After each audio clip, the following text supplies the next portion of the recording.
So you've been using the list for a few days now and you have already made a few sales. The question now is, how do you continue? You can mark your purchased players here so you know which players are on your transfer list and which are not. For the first purchase, it is especially advantageous because you then simply have the whole overview. At the same time, it's also advantageous because we've built the system so that you can work your way up. That means, let's say after 2 days, you still have 289,000 FIFA coins in your ultimate team. So at the top it says that you have 289,000 coins, but you still have the marked players on your transfer list. For you, this means you don't have to calculate back and forth. We do all that for you.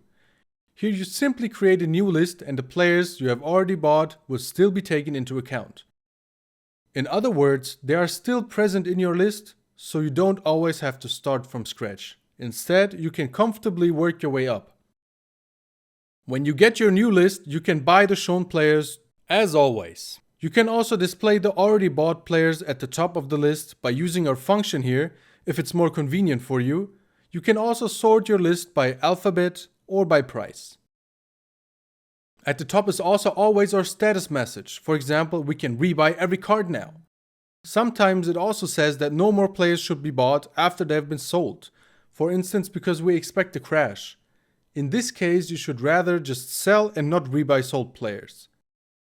I'll show you another very useful feature here. For example, if you bought Kingsley Coman and he hasn't sold for 2 days, his price may have dropped. What you would do then is you would search for him here at Search for Players Items, and then you will find him directly. Let's say you have listed him for 17,500. Then here you would see that his current best sale price is actually 15,750 right now.